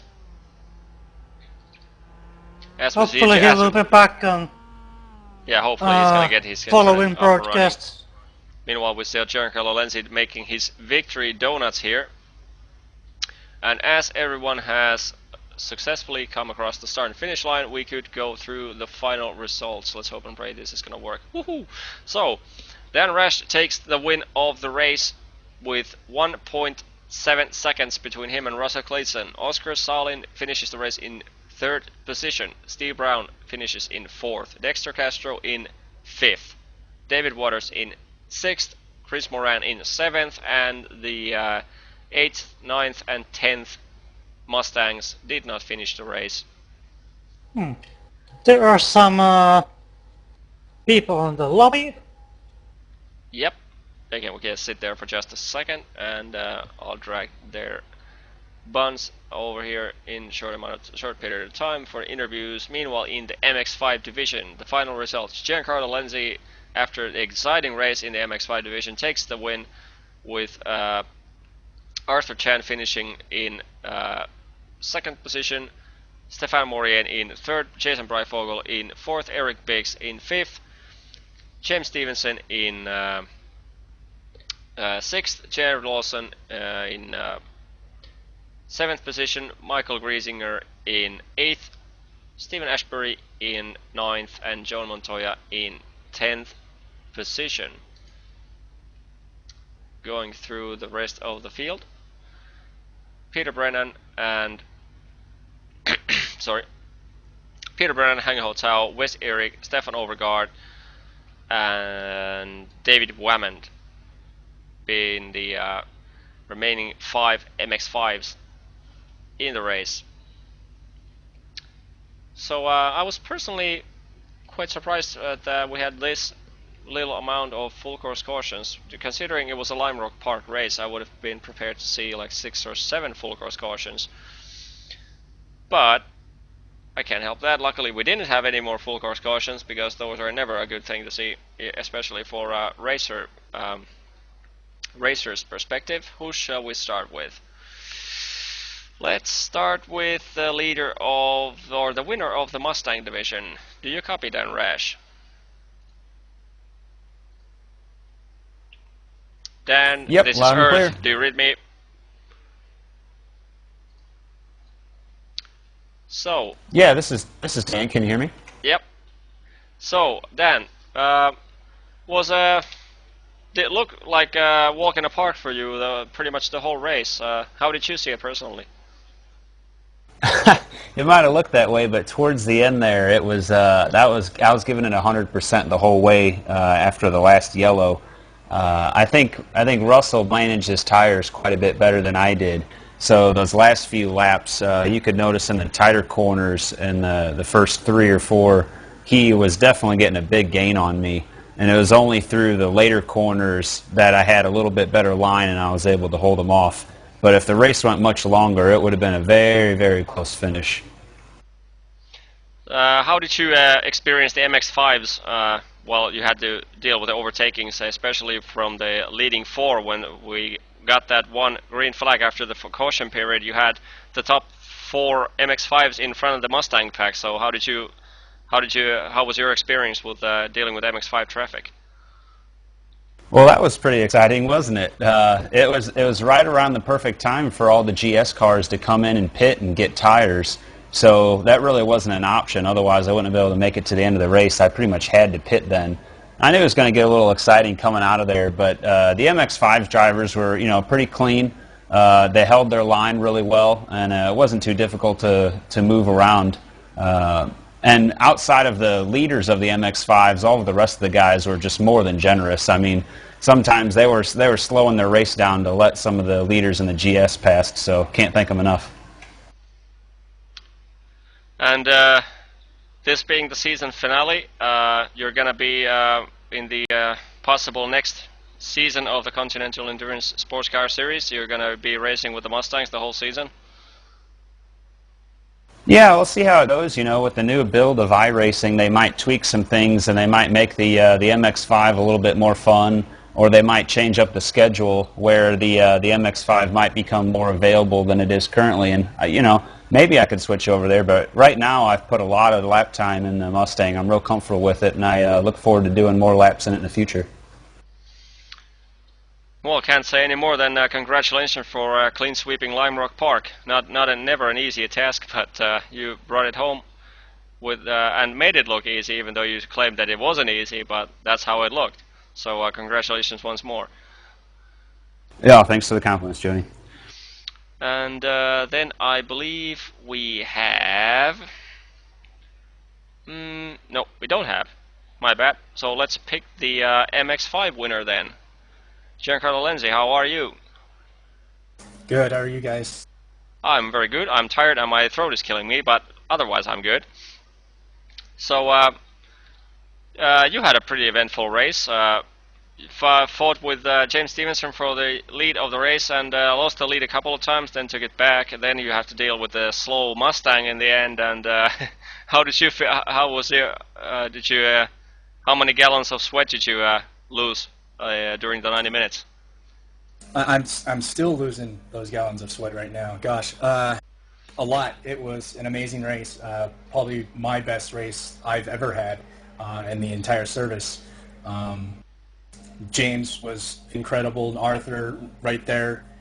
It seemed like Arthur was just a little bit better than, turning out a little bit better than me lap times near the end, but I was able to hold him off, and it was awesome. It was very, very awesome, and I thought it was going to be a wreck fest at the start, but those fears kind of went away.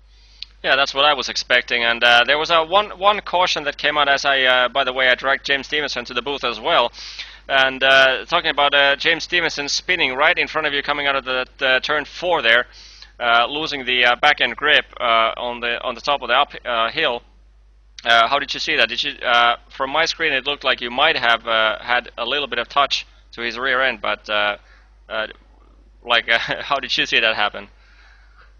No touch. I don't think. I'm pretty sure we didn't touch, but both of us ended up having at least one through that section incident of where we would spin or touch something, and it cost us.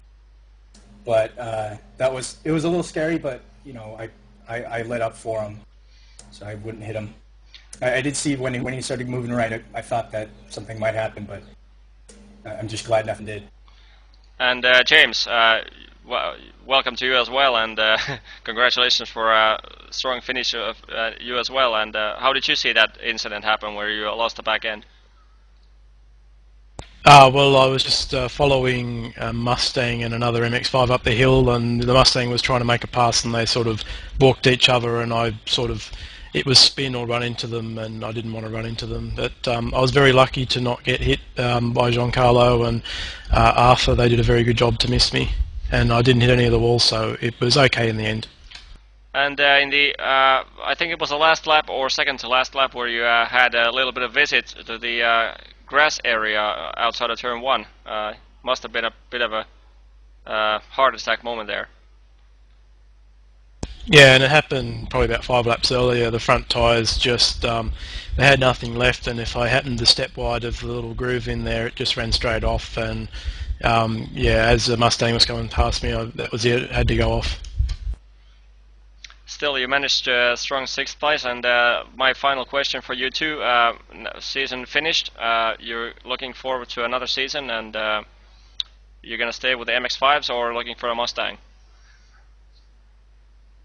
Yeah, I think I'll come back for another season and definitely stay with the MX-5. I mean, I enjoy driving the Mustang, but the gearbox is a little bit icky.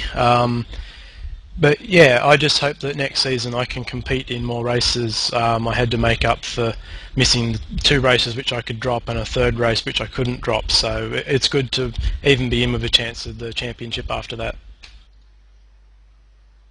Yeah, really looking forward to next season. This is one of the best leagues ever, and I'm not just saying that just because I'm in it. But probably going to be back in the MX-5. It's been my go-to car. And just haven't got to grips on the new tire model for the new Mustang yet. Okie dokie. Well, once more, congratulations, Giancarlo, for the victory, and congratulations for a good race for James Stevenson, even though you had the misfortune of dropping it down into 6th in the end, but still a strong race from both of you. And next we could drag over the, I believe it was 3rd place finisher named Arthur Chan. Arthur, do you read? Yeah, I'm here.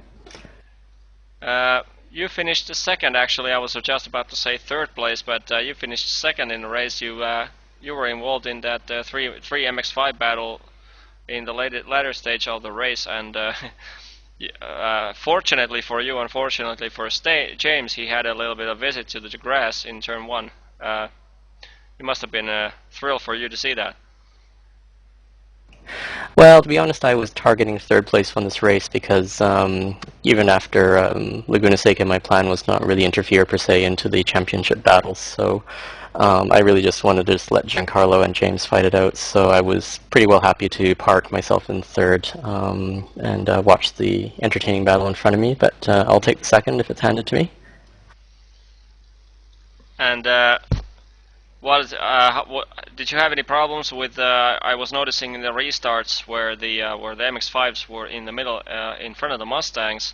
Do you have any problems with the Mustang traffic? When I noticed that on several occasions you were right after an MX5, and after a Mustang came right through both of you, you had a just below a second of a gap. So how did you experience the Mustangs?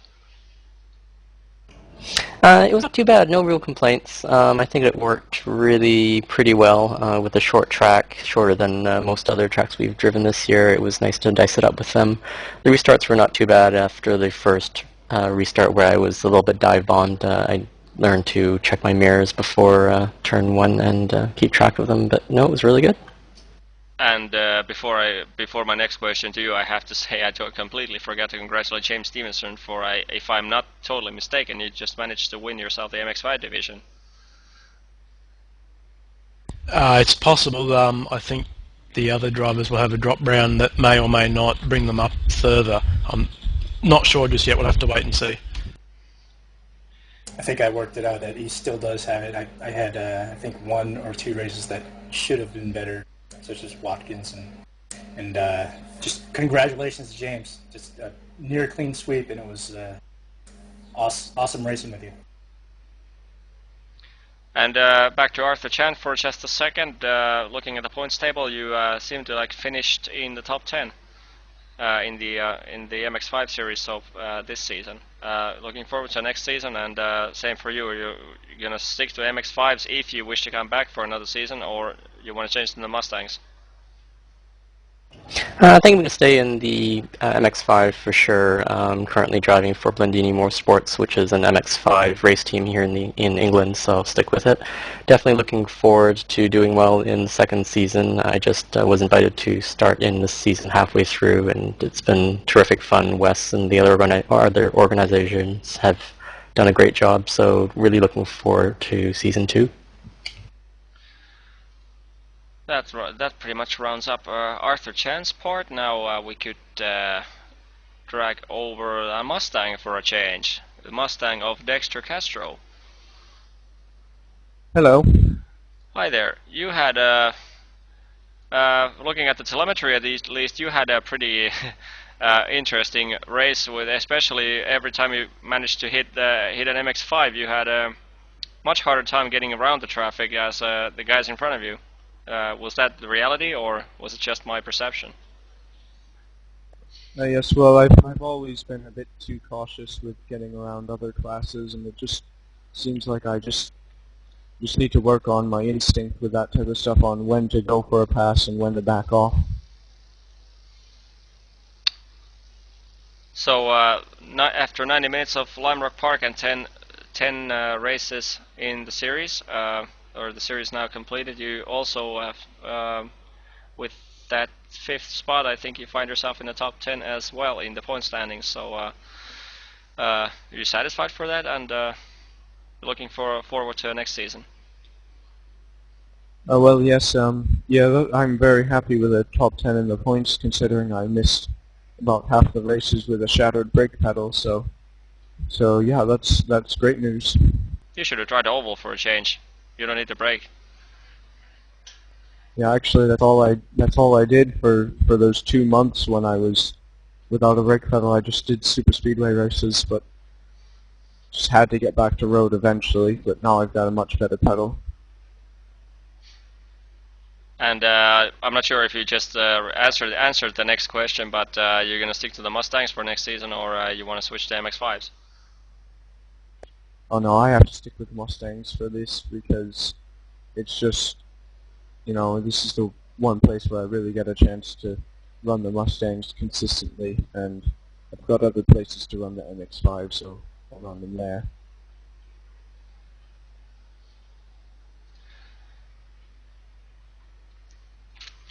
And we might bring in the person called Peter Brennan, who was 3 laps down in the race. Peter, do you read me?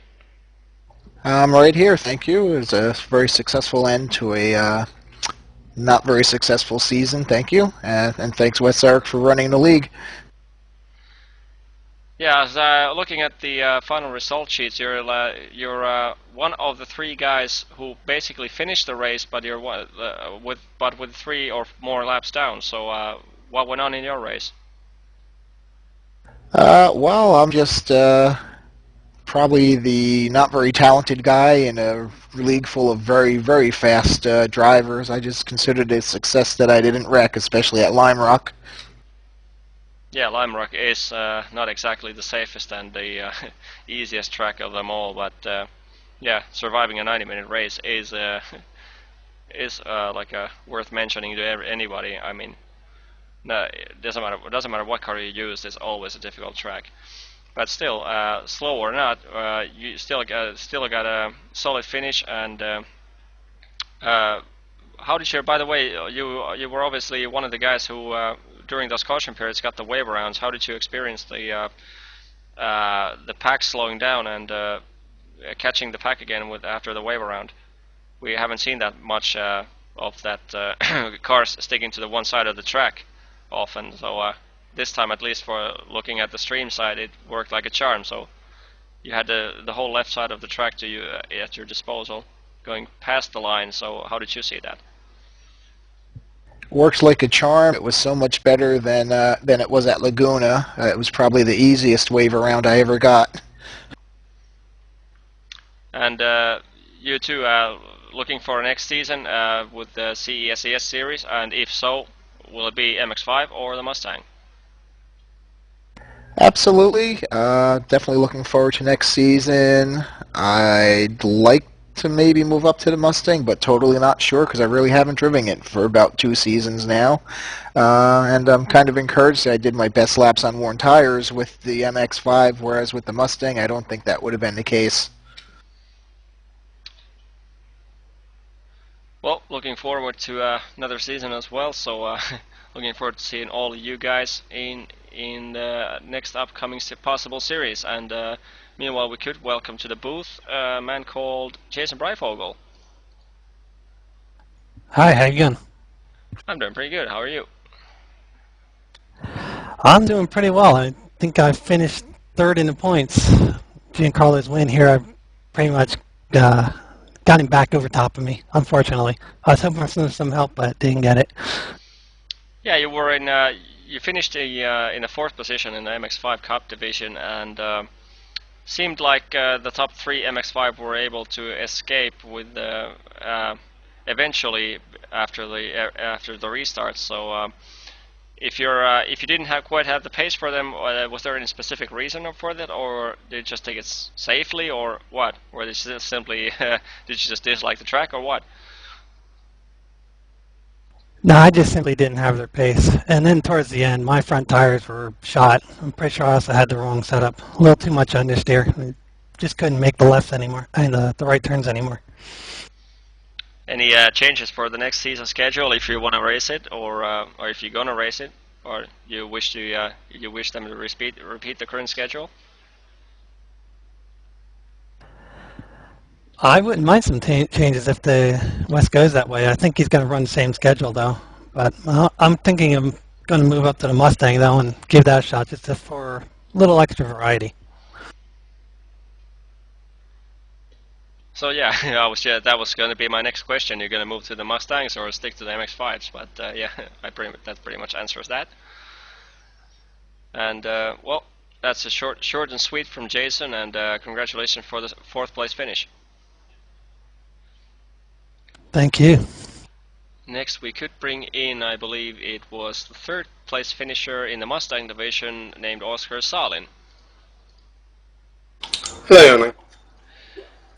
So we didn't have that much chance to show the Mustang fights in the stream because of the intense MX-5 battles, but you still were hanging with Dan Rash and Russell Gleason for the majority of the race. So how did you see the race? Any difficulties with the traffic or similar? Well, first of all, I was way off pace. I think I should have practiced more, and I was just fighting to hang on to the car mostly, but in the end there I caught up with them in the yellow flags. And looking at the points table, before this race you sat in a strong 2nd position. Not sure if after this race, since Trace McRae did not run in here, not sure how the points actually work, but you either finish 2nd in this series or you win the series. So was it close to what you were aiming for, or?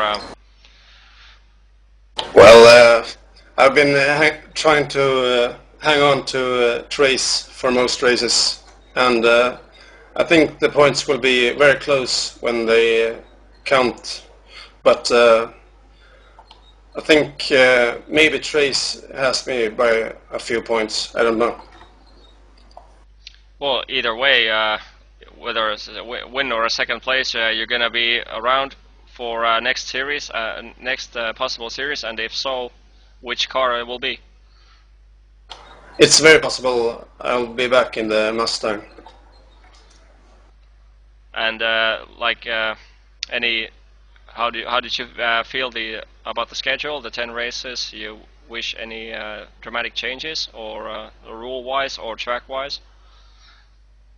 No, the tracks are fine, but I think the schedule and everything is fine as it is.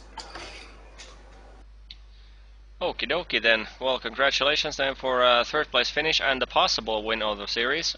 Not sure then, not sure yet. Remains to be seen. But anyway, congratulations. Thank you very much. And last but not least, we could drag in the man responsible or man behind the whole series, Wes Eric.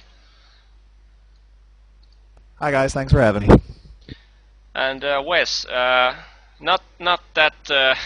that good of a race for you this time around, and but still, season over, 10 races behind, and championships decided and stuff. How did you see the whole season? Man, this entire league and this whole season has been an absolute blast. I can take very, very little credit for the success of this league. I was just the guy who put the website together and pulled some credits together to start, getting the servers hosted and stuff. But as far as the success of the league, that is all on the league members and our league sponsor. I've got a whole list of people I need to thank for making this such a great season. Mike Perry, who was our league marshal all season, he missed a couple races, but for the better part of our entire season, he was our marshal, which allowed us to do all of our cautions, our full course cautions and our wave bys and all that fun stuff that you don't normally see on the roadside that we really wanted to implement. And I thought that really added an element of realism to our series. Couldn't have done that without him. Big thanks to you guys, Joni, Yarno, Will at Glacier, for broadcasting all of our races. I know you guys have put in a lot of time and effort into preparing this, and you guys have done an excellent job all season. That adds another layer of realism to our series that has just been great. Like I said, our league sponsor, Safecraft Racing, big thanks to them. If you ever need any safety belts, head nets, harnesses, look up Charles Espenlaub. He will hook you up with a great deal for your real race car. Jason Breifogel, big thanks to him for all the coding. He did all the timing and scoring app for our league. That helped our marshal. I don't know, that helped you guys, anybody, spectators that watched. Crew chiefs, I know some people had crew chief for them. They used that. Big thanks to that. Stephen McPherson, who wasn't here today, but he helped write all of our in-racing news write-ups.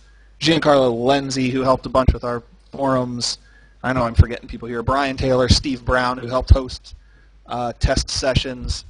A whole slew of people. Just big thanks to absolutely all of them for, like I said, helping make this league a wonderful, wonderful success. And big things in store, and hope for another great season for Season 2. Yeah, like you said, this has been one of the several series we broadcasted during the last 2 seasons of iRacing, and this has been one of the best series I personally enjoyed watching while broadcasting. I mean, there's been both of these cars have a extreme potential of providing good racing no matter what the track they're on, and especially the full course cautions bring in a nice touch, because I don't think we've seen stuff like that in any other series, which is especially now that in the last few races where you implemented the slower immediate slowdown of the leaders. That was actually in the end that looked awesome, and kind of look forward to see that happen in the future as well. Yeah, again, this was our first season, so we had to work through some wrinkles. We went through maybe 3 or 4 test races before our very first race at Daytona, just working on wave bys and cautions and pit stops and how are we going to make sure people stop at the right time and penalties and working through all that stuff. And, as things happened, we discussed it in the forums, and we tried to implement different rules, add rules, whatever, to make the racing even better. And that was just one of the things that we added there towards the end of the season. And yeah, I think that worked great, having the GS leader slow down, that let the field bunch up, and that let us get our wave bys done much more efficiently. But, as we go into this off season, like I said, we're going to discuss some more stuff, always hoping for continuous improvement, so we can always, tweak things here and there and hope for an even better season for Season 2.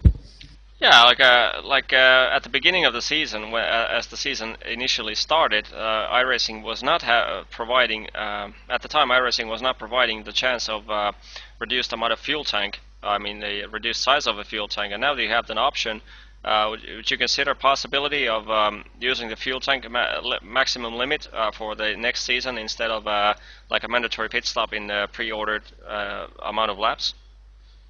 Absolutely. That's something that, came up on our forums, and we decided we didn't want to switch mid-season, that would be wrong to do that.